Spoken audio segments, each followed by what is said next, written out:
तो वहीं उत्तर प्रदेश विधानसभा चुनाव में बीजेपी को एक और झटका लगा है, जहां दारा सिंह चौहान ने मंत्री पद से तो वहीं आपको बता दें कि दारा सिंह मऊ जिले के मधुबन विधानसभा सीट से विधायक है। तो वहीं इस्तीफे का कारण दारा सिंह ने योगी सरकार पर दलितों, पिछड़ों और युवाओं की अनदेखी करना बताया है। इसी को लेकर मंत्री दारा सिंह चौहान से खास बातचीत की एवन टीवी के स्टेट हेड अमरीश सिंह ने। उत्तर प्रदेश कैबिनेट में वन मंत्री रहे दारा सिंह चौहान जी ने अभी से थोड़ी देर पहले अपना त्यागपत्र दे दिया मंत्रिमंडल परिषद से। अब बात करते हैं कि मंत्री पद छोड़ने के बाद उनका अगला कदम क्या होगा। मंत्री जी, अभी से थोड़ी देर पहले हमने देखा है आपका इस्तीफा आया राज्यपाल जी को।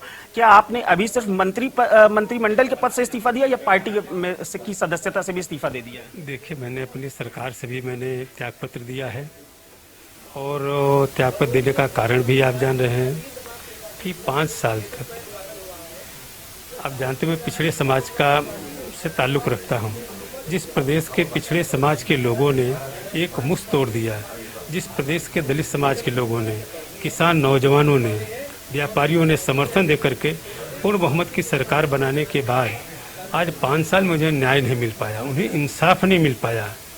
और इस बात को लेकर बराबर मैं अपने वरिष्ठ नेताओं से गुहार करता रहा। जब मेरी बात को अनसुनी कर देने के बाद तब आखिर मुझे निर्णय लेना पड़ा कि मुझे इस्तीफा देना है। अच्छा, कल जब स्वामी प्रसाद मौर्य जी ने इस्तीफा दिया तो उसके बाद थोड़ी देर बाद डिप्टी सीएम केशव मौर्य का एक ट्वीट आया था कि कभी कभी जल्दबाजी में लिया गया फैसला वो गलत साबित होता है। तो क्या ये जल्दबाजी का फैसला है कि पिछले 5 सालों तक आपने ये पिछड़े वंचितों की लड़ाई लड़ी और उसके बाद ये 5 साल, क्योंकि अभी चुनाव नजदीक है और ऐसे में सभी पार्टियां चाहती हैं ये जो जोड़तोड़ की राजनीति है वो करना। क्या आप भी ये जोड़तोड़ की राजनीति वाला ये है या वाकई 5 साल में मुख्यमंत्री जी ने भी आप लोगों की कोई बात नहीं सुनी है? देखिए, पिछले 5 साल में हम पिछड़े वंचित लड़ाई नहीं लड़ रहे हैं जी। हम छात्र जीवन से ही पिछड़े वंचितों की लड़ाई लड़ रहे हैं, जो उनके इंसाफ के लिए, जिनके न्याय, सम्मान और पहचान के लिए मैं बराबर लड़ता रहा और आगे भी लड़ता रहूंगा जी। जैसा कि हम भी जानते हैं, जैसा कि आपने भी कहा और सभी लोग जानते, प्रदेश की जनता जानती है कि आपने अपने छात्र जीवन से ही संघर्ष किया और संघर्ष जीवन के बाद आप ये 5 साल आपकी सरकार रही भारतीय जनता पार्टी की। और भारतीय जनता पार्टी का ये कहना है कि संकल्प पत्र में जो किए गए वादे थे हम उस पर 100% हमने काम किया है। आज तक इससे पहले की किसी सरकार ने 50% भी काम नहीं किया था।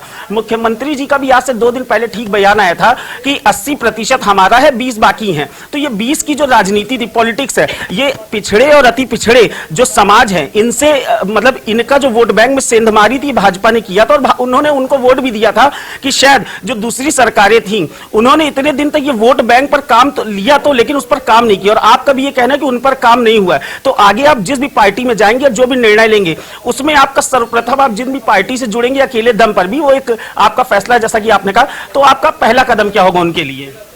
आपने देखा कि छात्र जीवन से ही जी जिस पिछड़े वंचित दलित समाज के मान सम्मान के लिए, उनकी पहचान के लिए मैंने संघर्ष किया, सरकार में भी संघर्ष किया, आगे भी मैं जहां भी रहूंगा इन समाजों के लिए संघर्ष करता रहूंगा। अच्छा, क्या किसी पार्टी में जा रहे हैं कि किसी से बात चल रही है? अखिलेश यादव जी से मुलाकात कर रहे हैं? देखिए, पूरे प्रदेश के जितने भी हमारे समर्थक और शुभचिंतक हैं, जिनके आशीर्वाद से मुझे एक बार नहीं कई बार मुझे लोकसभा में जाने का मौका मिला, जिनके आशीर्वाद से मुझे विधानसभा में जाने का मौका मिला है, उनसे मैं बैठक करने के बाद उनकी जो राय होगी वही कदम मेरा होगा। अच्छा, फिलहाल किसी दल ने आपसे अभी तक संपर्क किया अखिलेश यादव के अलावा? अब उसके बारे में छोड़ दीजिए, ये लोकतंत्र है, लोकतंत्र में तमाम नेता, तमाम पार्टियां संपर्क करती हैं नेताओं से, लेकिन मेरे समर्थक और समुचितक जो निर्णय लेंगे वही मेरा निर्णय होगा। अच्छा, समर्थकों के लिए भी तो कोई ऐसी दिन तय किया होगा जिस दिन आप ये फैसला करेंगे? वो आपको बताएंगे। बिल्कुल। ये थे हमारे साथ पूर्व कैबिनेट मंत्री दारा सिंह चौहान, जिनका कहना है कि पिछले 5 वर्षों में जिन बातों पर सुनवाई नहीं हुई और सत्ता में आने से पहले भाजपा ने जो दम्भ भरा था कि अब पिछड़े और दलितों के साथ न्याय होगा, उस पर बात नहीं और इसी के तहत उन्होंने इस्तीफा दिया। वीडियो जर्नलिस्ट सनोज शर्मा के साथ अमरीश सिंह।